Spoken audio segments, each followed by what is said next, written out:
All right, everyone, welcome to our Autoware COE members meeting. This is the final meeting for 2024, and we've had quite a successful year with lots of activities in the COE.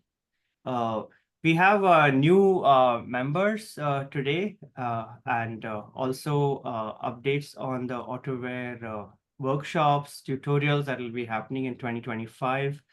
Um, and also then updates from different members who have Autoware projects. Uh, but to begin with, I think few members have to leave a little earlier, so I'll just give them a quick chance to give an update, and then we can start with introduction of new members.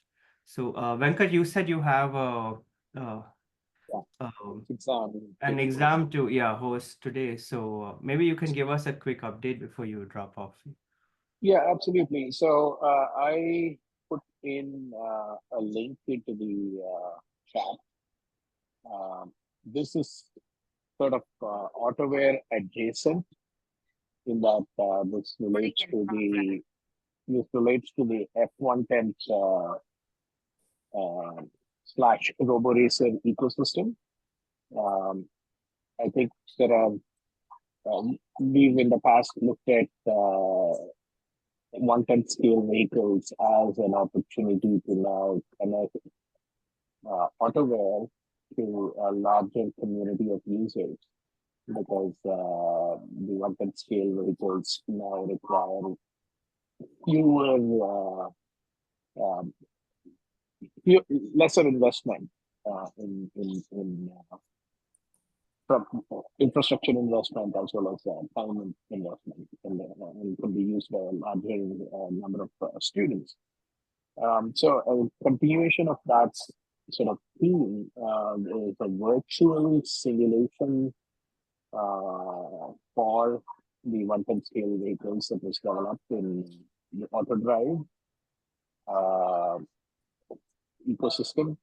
And using this, we now deployed competitions that go hand in glove. So virtual racing competitions, F110 racing competitions that go hand in glove with the physical uh, racing competitions.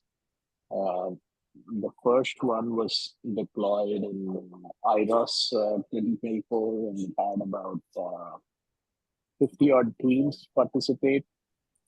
A second deployment just literally concluded on Sunday, this past Sunday. The link is what is shown there, where this was at CDC, Milan. The virtual race has concluded. The physical race will be conducted by Rahul, uh, I think, in 2 weeks' time, maybe a week's time. But the again, this thing was super well subscribed. There were about 50 teams from across the globe that participated. And so this idea of virtual racing to offer virtual code development to offer a zero shot transfer from a sim to real setting is going to be pretty popular with some of the teams. So we look forward to continuing that as we go along. Sorry if I was a little long-winded. I wasn't planning to.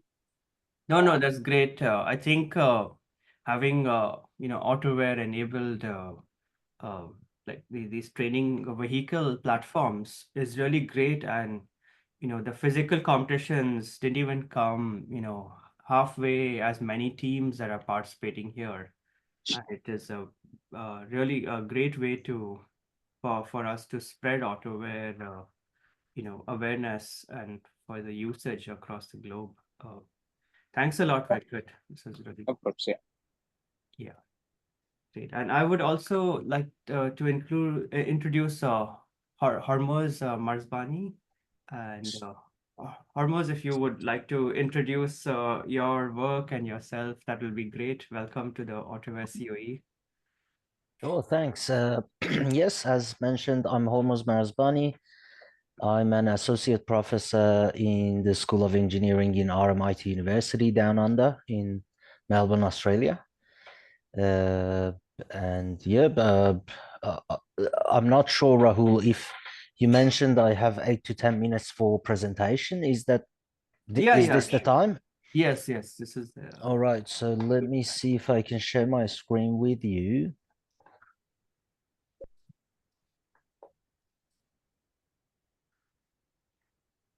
Um, could you let me know if you see my screen? Yeah, it's coming up. Yes, I Oh, can. cool.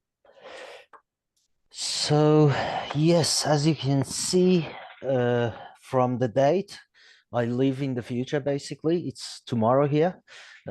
So, um, I've prepared this presentation to be my overall work through the past 15 years, I'd say, starting with my PhD and then my academic career.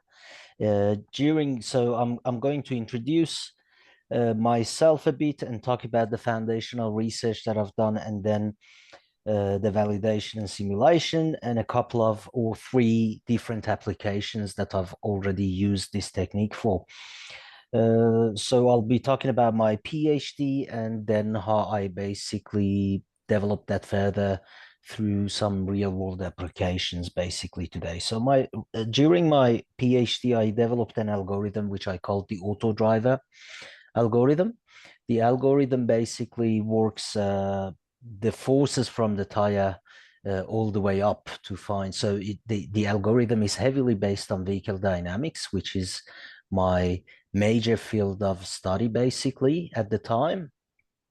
And I was working with Professor Reza Jazar, that has written a number of very famous books, especially the one on the vehicle dynamics.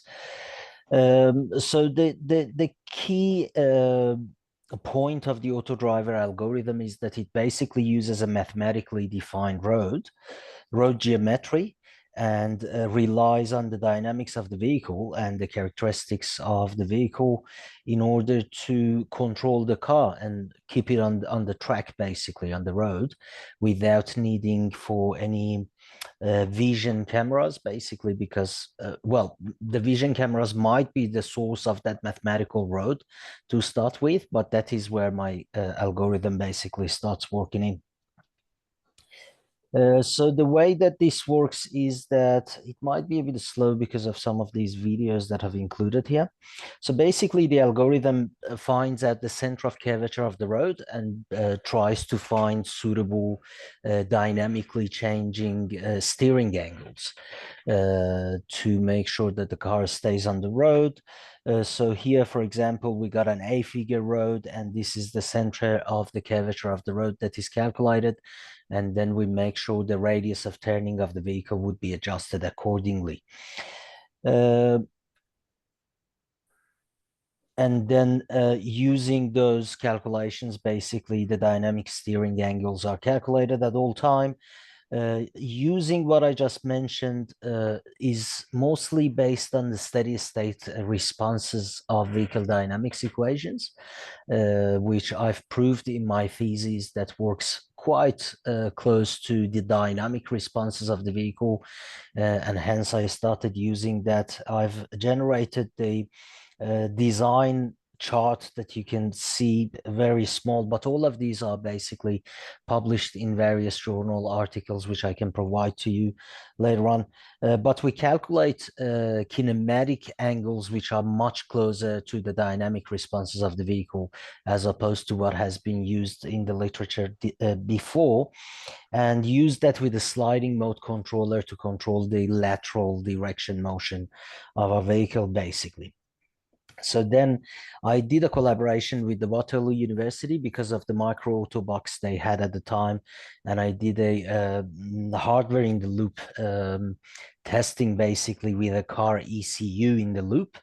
And I noticed that the computational expense of the method that I used, which is basically generating kinetic steering angles for the vehicle, works so much better than very popular control methods, for example, the model predictive control. Based on that, I generated the Simulink network that you see on the screen. Okay, sorry, this is a bit slow when sharing. So we calculate the sleeps of the wheel, we calculate the lateral direction motion of the wheel using this, and the whole thing is based on a four-wheel vehicle dynamic model that I've used for this work. Then I used that I noticed that since the algorithm is based on the dynamics of the vehicle, I could use that for saturation limits of the tire, trying to control an autonomous vehicle which is starting to sleep, be it a high velocity going through a corner or slippery conditions. So I used the three-dimensional phase portraits, trying to find out stability positions after the sleeping starts to happen. And we basically, by introducing that four-wheel model that I just showed you, I was able to find two new stable points that were not previously reported, using which we could keep the car in drifting condition, say, which would help us in control of the vehicle at higher velocities. So based on that, I built two different controllers for keeping a car in drifting conditions. As you can see, one is using the yaw rate and the wheel spin, both of which uses SMC controllers, sliding mode controllers. And then the other method that I've used is controlling the velocity for longitudinal velocity using a PID controller and using a sliding mode controller for the wheel spin. And you can see the effect of that in this simulation. So that's the case of a front wheel steering car, which is being kept in drifting condition on the saturation limits of the tire autonomously, using the algorithm that I just showed you, and using those steady points in the vehicle dynamics, using the 3D phase portrait graphs. So what we did for validation purposes, basically we worked on non-dimensional vehicle dynamics using the pi-Buckingham theory that is also published in an IEEE journal. And then I started applying those methods on a 1-to-3 scale, sorry, 1/7 scaled vehicle as shown in the figure. This car is capable of traveling up to 150 miles per hour. And it's got real like tires, which was essential for controlling the car on the saturation limits of the tire. It's resembling a 1980s Chevrolet Corvette, as you can see.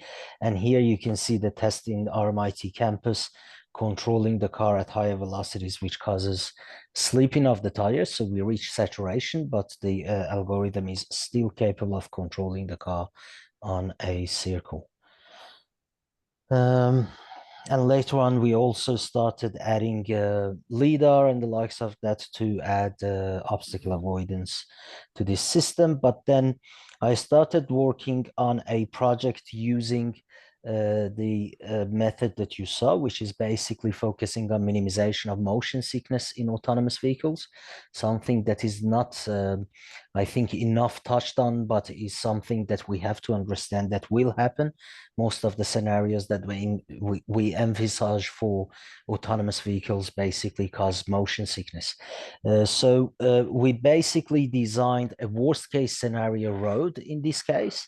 The three major thresholds that we had to consider for the worst case scenario road, as you can see, was abrupt lateral accelerations, a road which keeps the roll angle and lateral acceleration in phase with each other.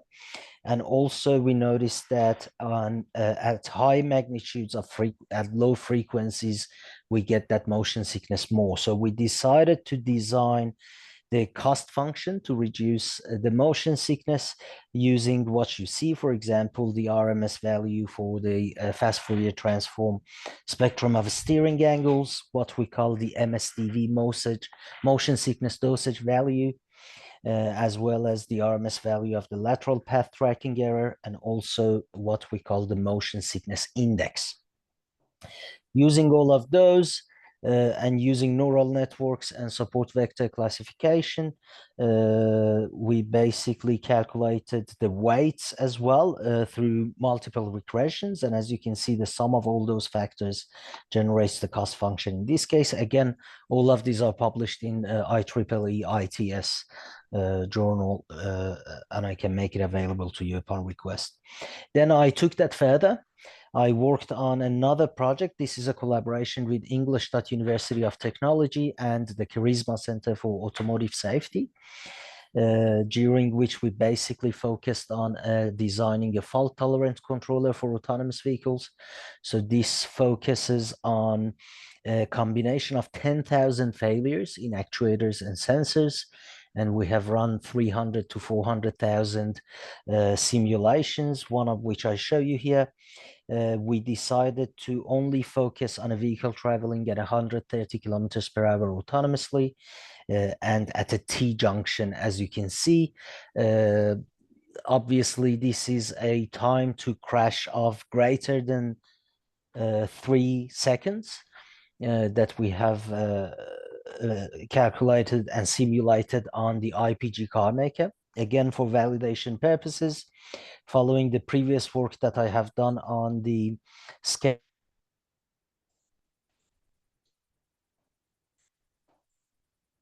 Lost him.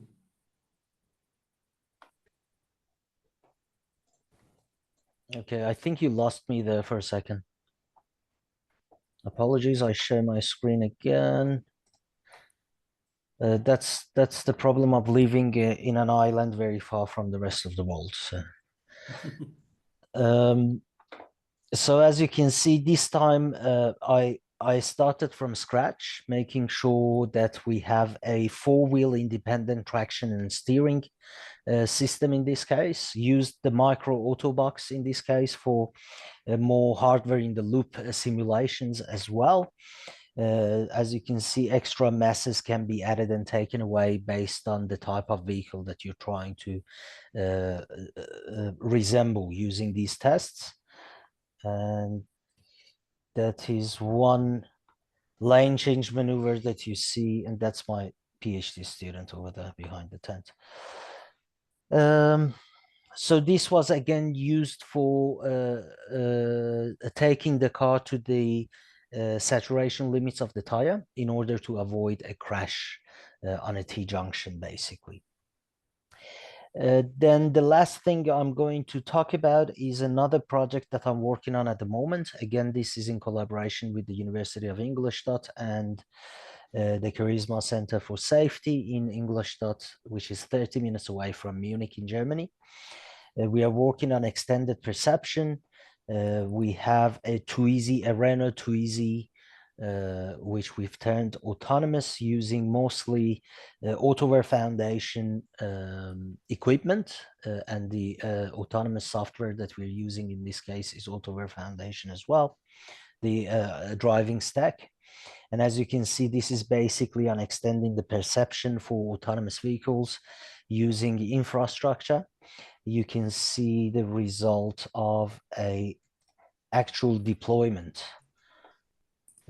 in this case, which, as you can see, the pedestrian is actually blocked by the car which is parked on the side of the road, but using the infrastructure we can still avoid the crash with the pedestrian, as you can see over there again.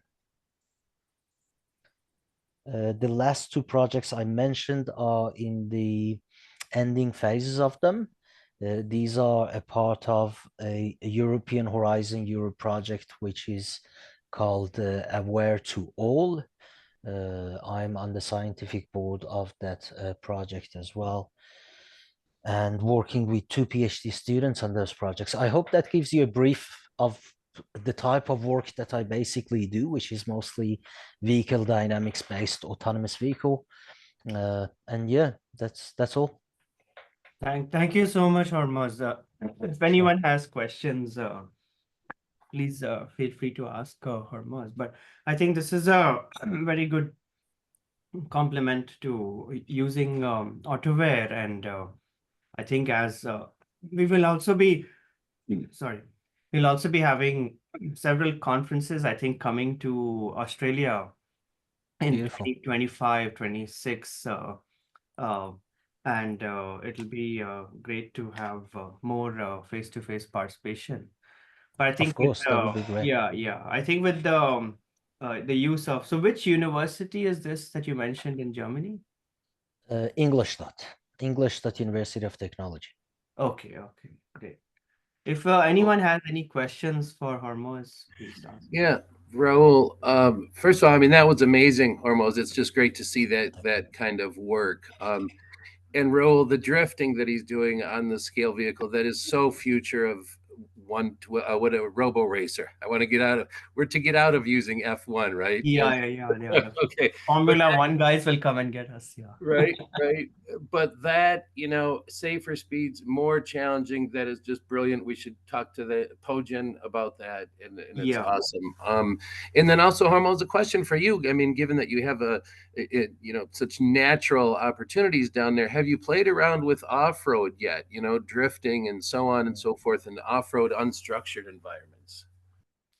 Uh, Not yet, but good news is that I have very good connection with the Australian Defence Force. They have a research branch which they call DSTG, Defence Science Technology Group. And I work with a group which is Land Survivability Group in the and I am working on a project at the moment which we are hoping to get started in the first half of 2025. And that is on I need to try to be careful, but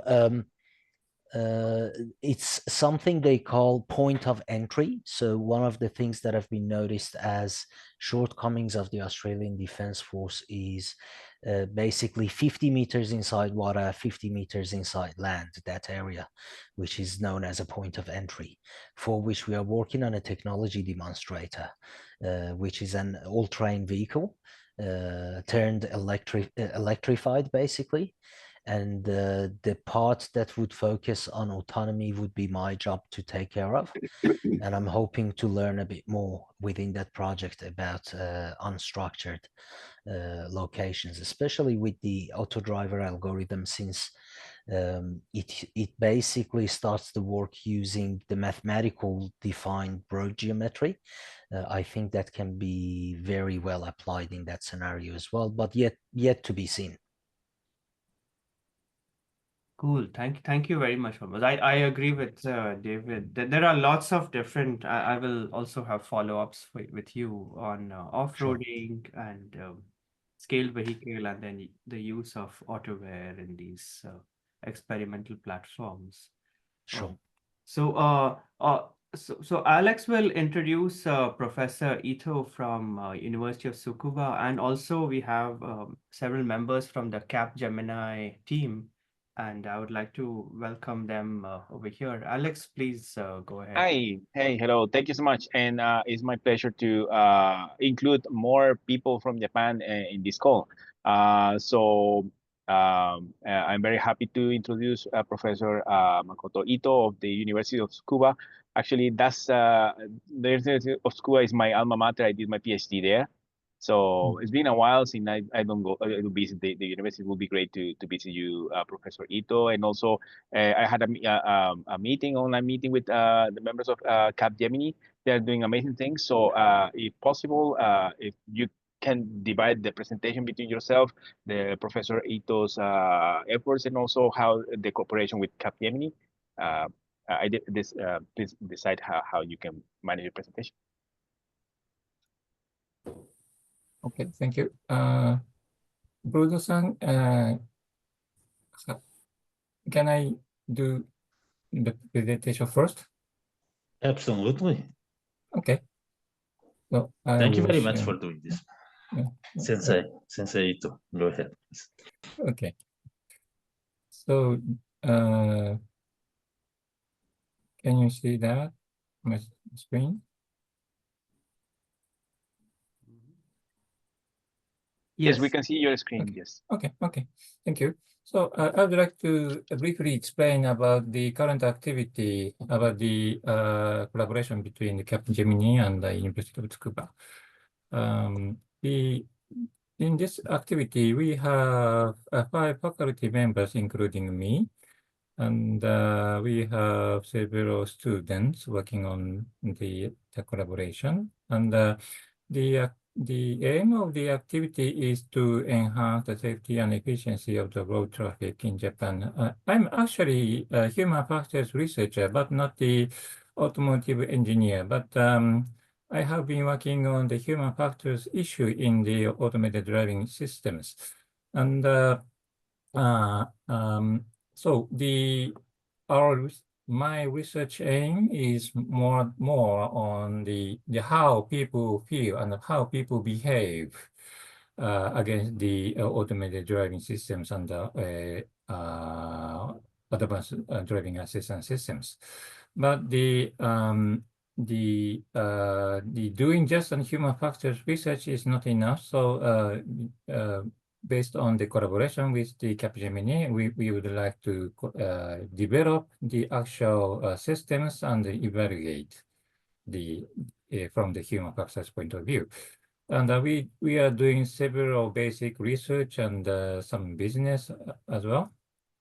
The main topics worked here is the HMI and the ADAS, and especially people who have the difficulty in driving, such as elderly people and disabled people. For example, I am very interested in supporting the driving for the people who have the bad visual field of such as based on due to the, for example, glaucoma or something like that. And also, for those people, if they can drive, it is okay. But for some cases, they can't drive. So therefore, also the automated driving system is also necessary for those people. So we have these 2 topics we are working on.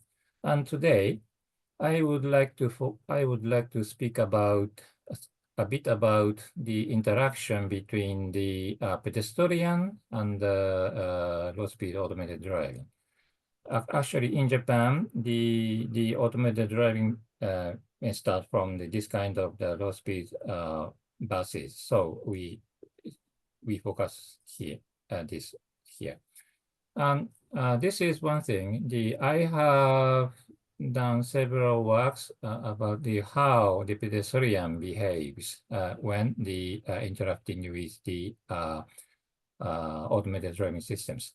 So this is the research facility called Large Space, which this is very big virtual reality environment, which can cover the variable code. So the participant can walk around in this facility.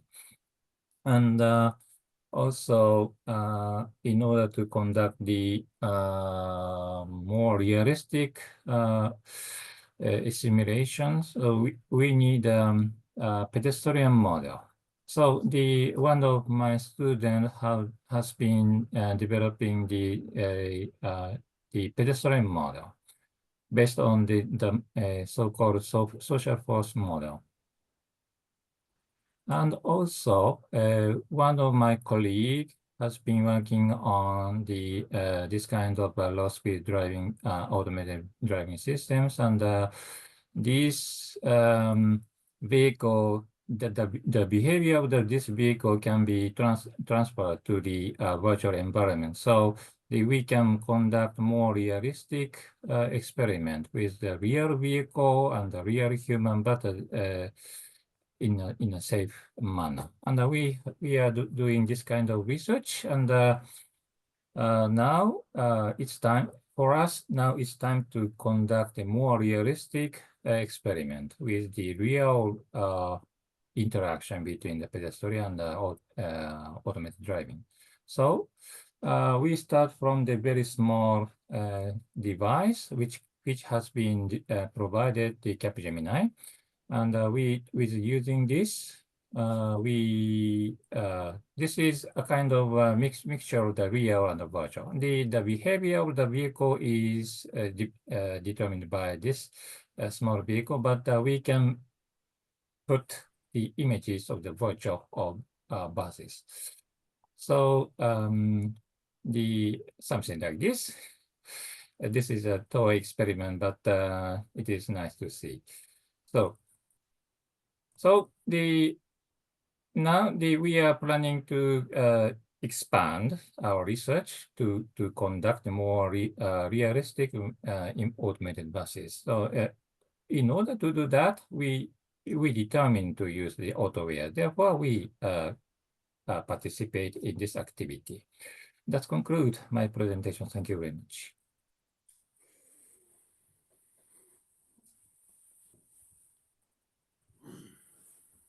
Thank you, Professor Ito. So how can we add from Capgemini a few words? Yeah, please go ahead. Okay, so it's the first time that we are attending this meeting, so we are very humble and we are very thankful for being here. And I want to say, Professor Ito, Sensei Ito, thank you very much. And we are starting. We started with Tsukuba less than 1 year ago. We opened the activities. Let's say we moved in July, so we are fresh. So, but I would like to share a vision that we have and the past experience that I personally have. So before joining Japan, Capgemini asked me to join Japan because in Europe, I was accountable for the innovation in Portugal, for example. And in Portugal, we started a program with the universities. And after 8 years, around 8 years, we had already around 15 PhDs that was sponsored by Capgemini. We had around more than 10 articles per year in our peer review and conferences. We were already, let's say, leading consortiums on grants, around 50 million in Portugal with 25 companies. And we raised the attention from the government, even the president of the country and the prime minister and the Ministry of Economy was interested to know what we were doing together with the universities, and more than universities, impacting the ecosystem. So this is what we dream to do here in Japan with just a small seed. And the goal that we have is to understand first the community here in the Autoware Foundation and to invite people to join us, because we would love to sponsor PhDs that are aligned with the Tsukuba capacity, but also could continue to contribute to the Autoware roadmap. And we are still very young, so we don't really know what we can contribute, but we have the willingness to start discussing and understand how we can create impact here in Japan. That's my ambition statement. Now let's understand how we can execute. Great. Thanks you, Bruno. And what would be topic areas of interest? So as Professor already mentioned, so the human driver behavior model, we believe it's an area that the research still needs to progress. In our view, in our limited and humble view of the future, we believe that the roadside, the vulnerable roadside users, for example, pedestrians, or in Japan, we have the bicycles running in the sidewalk, for example, they are not yet modeled in a way that we understand humans. We have a mechanistic model, or we can have an AI to help that model. But we believe they are not yet modeled enough to be used as input inside the autonomous driving vehicles to be able to increase the interaction between vehicles and humans, to be used seamlessly outside the roads, even inside the sidewalks, to help the people that, as Professor said, they have, for example, some disability, either physical or either in their eyesight. So this is where we believe it's an unexplored area. I'm going to say again, model the human behavior, understanding that model, and adding that in the autonomous driving, let's say, ecosystem. So for the vehicle to interact, understanding humans can interact in more seamless way. So this is where we believe it's still untapped, but we don't know. That's what we believe. Yeah. We would like to explore that area. Can I make a comment? Sure. Yeah, so just a couple of things. So this is Capgemini, the consulting company. This is this what the company you're working with? I used to Yes, know yes, I'm- Shiv Tasker, who ran a big bunch of it. Yeah. Yes, I know, Shiv. Yeah, so yes, it's Capgemini. We have a unit called engineering. Mhm. Some people know it by Altran or Arisant. That was former acquisitions of Yeah. Capgemini. So we are from that unit. Let's simplify now. I see. And we are the ones taking care of the engineering part of the we have IT consulting, and then now we have engineering. Sure, sure. Well, just two comments. One is on the vulnerable Roadside user, user. VRU. It's a huge problem in the U.S. and it's a massive problem in the U.S. It's a massive problem, like the state I'm in Florida. I think 25% of our fatalities come from vulnerable users. So that's just kind of one. And if you want to learn more about that, there's a lot of research I do in that area. Oh, The second thing is the more interesting, at least for me, the more interesting autonomous channels or space that is emerging is the low speed non-automotive lane space where you have bikes, pedestrians, delivery vehicles, electric vehicles such as electric bikes, and there's a whole channel of activity that is rising in that space, which is very interesting. And I just finished something for SAE that you might be interested in on micromobility that sort of just describes the space and probably, I mean, my sense is the more interesting Autoware applications are actually there versus the cars, passenger cars or passenger trucks or something like that, because the level of investment that's going on in that space by other actors is orders of magnitude different. Raul, you got it, So I right? think it's a very interesting space that you're identifying. Yeah. Thank you. And I want just, I think I didn't mention one point. So Capgemini is not a product company. So we Yes. are not going to compete with the Honda-san Right. or in Japan with Toyota and so on. So we are here to provide services. So how can we, people might ask, what is in it for Capgemini?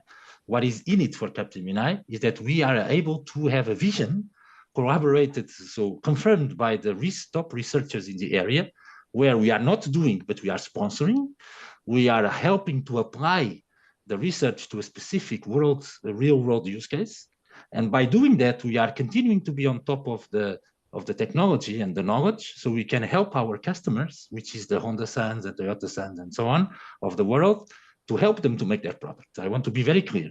So we are here to sponsor the research activity, not to do. I just want to be clear. The conflict of interests, I think there is none. We are here to sponsor. That's it. Thank you for the question. Thank you so much, Bruno and Professor Ito. Well, welcome to the Autoware COE community. I think this is very, very well aligned. And as Alex mentioned, we would love to obviously grow the footprint in Japan. There's a lot of good activity happening there. And I just want to keeping time in mind, if I think few folks. So I think Alex, you have a quick update on the workshops and tutorials, and then we'll just open Oh, it. yeah. Yeah. Thank you. Thank you so much. Yes. The Autoware, the seventh Autoware workshop at IBE was accepted. So we actually need to run with the web page and start doing the call for papers, so that people interested can contribute. And I urge everybody here who are interested into attending the workshop as speakers, who perhaps your students or yourselves have an interesting paper related to Autoware that you want to contribute to the workshop, you are invited. Last year, no, this year, sorry, at IB, we achieved a record of submission, 12 papers submitted. We followed a thorough revision process, and then from the 12 submission, we had 9 accepted papers. So the event, the activity is growing and is getting better. And we also have a tutorial submission. So we still need to wait for the decision regarding this tutorial, but hopefully it's also going to be accepted. And as we have been doing for the past several years, we are holding together several events together at the conference at IB. Next year is going to be in Europe, in Romania. So for all the folks in Europe, it's going to be easier for you guys to attend. A bit more tricky for us in America or in Asia to get there, but yeah, we'll do the effort. So please, I invite everybody to participate. Thank you so much, Alex. And we will also have the Autoware tutorials that we will inform you all in shortly. And that's a great way to demonstrate the Autoware projects that everyone's working on. I included the links for the this year's IB workshop and also the venue for the next year's IB. And Autoware has always been associated with the Intelligence Vehicles conference for the workshops and tutorials. And the good thing is the ITS will also sponsor our competitions going forward at IB and ITSC. So Autoware will have a good recognition as being a level part of the ITS program. So, in the approximately 10 minutes remaining, I just wanted to keep the floor open. I'd also invited Bill Choi, who I'd met in Korea, to just very briefly talk about the V2X products that his company makes that could be very useful for many of the Autoware projects. And maybe just 3-4 minutes, and then I just want to have some time for general discussion. Yes, yeah. Please go ahead, Mr. Choi. Okay. So is this common? Not yet. Can you see it? No, not yet. Not yet? Okay. Yeah, it's coming up. Okay. Yes, please go ahead. Oops. Okay. Okay, my name is Bill Choi from IT Telecom. It's Korea-based company, V2X device vendor. I'm based in California, United States. I'm taking care of the global marketing for our product. IT Telecom is a kind of the leading V2X device vendor. We have our own stack. So I just introduced, the most updated, the newest product for our products. So this is used to like a, CAV, connected autonomous vehicle, or something like some safety protection purpose. RSU and OB, two kinds of OBUs. Our RSU and both OBUs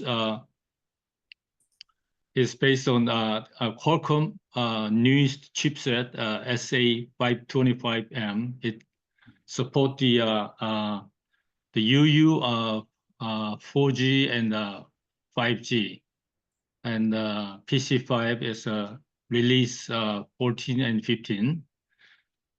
So we can, using the this Qualcomm chipset, we can provide the some like for the RSU, it's wireless backhaul, it's easily connect And then also the OBU, if there is there's no RSUs, then it can directly connect to network using 5G or LTE. Our OBU, actually, we cover the Qualcomm divided three part of OBUs, full size and light and ultra light. We can cover both light and full size. So middle, this one is full size, so external antenna. This is light. It can be just put on the dashboard or windshield. So you just plug in Sega jack, and then that's it as far as the installation. So it's very easy to installation. Anyway, using our product, the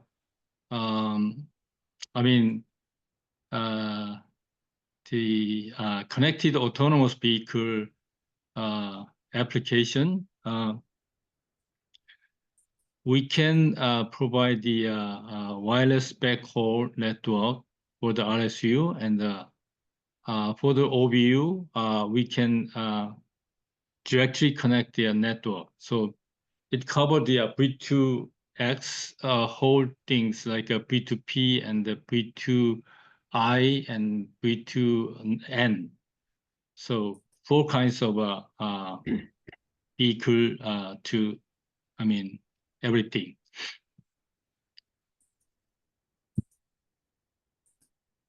So this is just a picture diagram. As far as the PC5, as you see, the OBU talking to the RSU and vehicle to vehicle, and then vehicle to pedestrian, and then vehicle to network. So 4 kind of communication will be possible using, through the LTE or 5G network. And just kind of peer-to-peer communication is a vehicle to vehicle and vehicle to RSU. So what do you call it? B2I. And so our product is a newest one, and then I think as far as Qualcomm's former chipset 515, we already got the Omni-Air certification, device vendor, Omni-Air V2X device vendor certification, both OBU and RSU. So as far as this news to RSU and OBU, we are under processing. So we're going to have Omnia certification until the end of Q1 next year. That's it. Cool. Thank you so much, Bill. So this is with Bill's help. If y'all are doing any connected AV kind of projects, they are have a very good history of the products that many academics have used, and you can feel free to contact Bill. Maybe perhaps Bill, you can put your contact information in the chat. All right, so we have a few minutes left. I just want to leave the forum open for any open discussion that folks may have, or updates on their projects. Sorry, yes. Just really quickly. So in May, we will host a Autoware workshop at IEEE MOST, right? Is there anything else that we need to do? So we've reserved the conference room. We've reserved the time slots. Is there anything else we need to do to push forward the workshop agenda? Yeah, I think that's a good question. So I think maybe with Alex, you and me can and Pojan, we can sync up together to come up with the program for the workshop. Okay, thank you so much. Thank you for bringing that up. Yeah. Hey, William, are you going to live stream that, or will that be just for attendees? That's a very good question. Let me double check.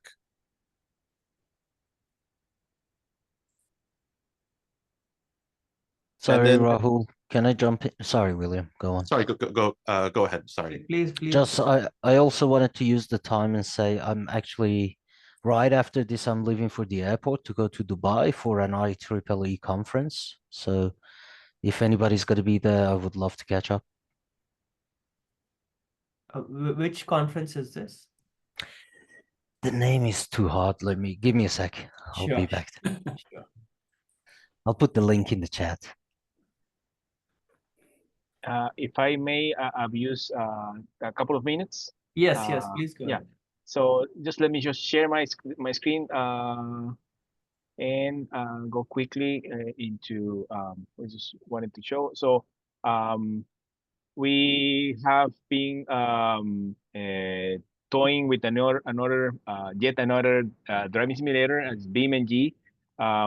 Perhaps some of you know it from games. It's a very popular and standing game engine. It's based on soft body physics.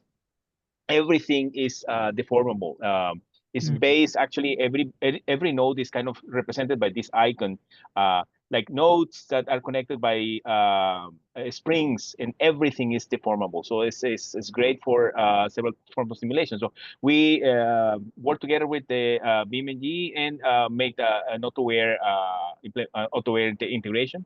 So I'm just going to mention something important is BeamNG is getting interest in the research. So the BeamNG includes also some support for research, and they are eager to promote to include in the sites every paper that is citing them. So for us, the great thing is that includes several environments in Japan as well. So driving on the left side of the road with vehicles with the steering wheel on the right. So it leverages the domain gap that we have whenever we're using Carla or similar simulators, that we do not have environments. So now we have a tool that is able to have environments in many places of the world, race tracks, Indianapolis, etc. They support many great environments, and realism, etc. is important. So for us, I'm going to just skip this. The work that we did is use BeamNG. BeamNG Tech has ROS2 support, but it was actually quite experimental. So we use Zeno, and from the existing performance of the BeamNG, which was about 2 hertz roughly for sending the point clouds and cameras, we achieved a real-time performance via our Zeno bridge. And with that, then we started creating maps from the environments that are available in BeamNG, and start doing mapping and localization and the complete integration with Autoware. So you can see here in the right the configuration of Autoware for the initial position, the goal position, and after that the vehicle is going to start driving in autonomous mode.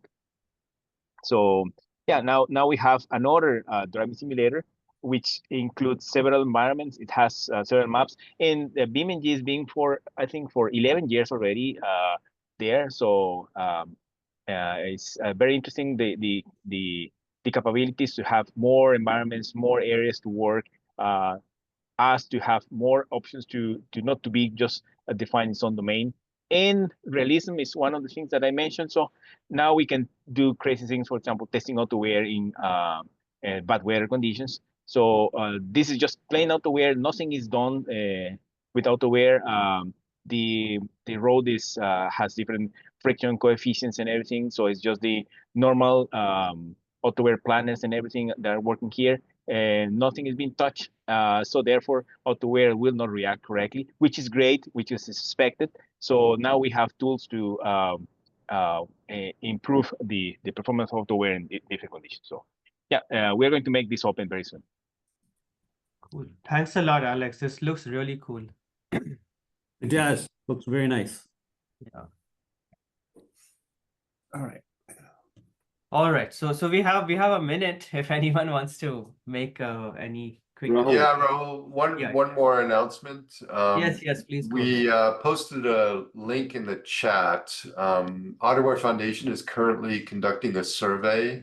So we would like to get all the COE members to provide inputs about Autoware, plans to use Autoware and Autoware Foundation in this survey.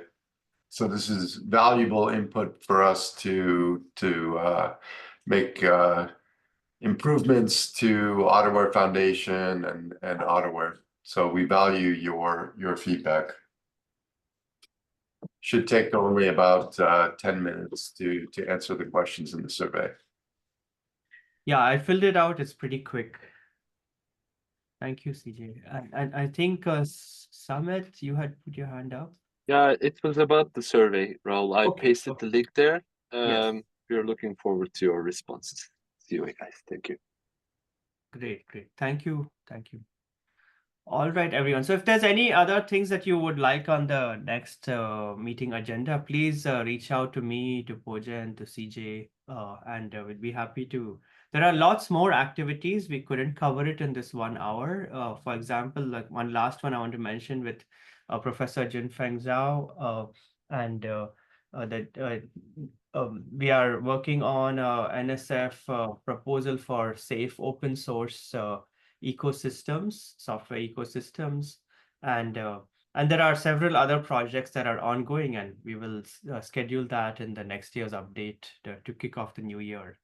That said, please have a wonderful holiday, and please reach out if you have any questions, and I hope to see you all in the new year. Thank you. Thanks, Raul. Thanks, everyone. Thanks, everyone. Thank you. Bye-bye. Thank you. Enjoy the holidays. Thank you. Thank you. Nice meeting you all.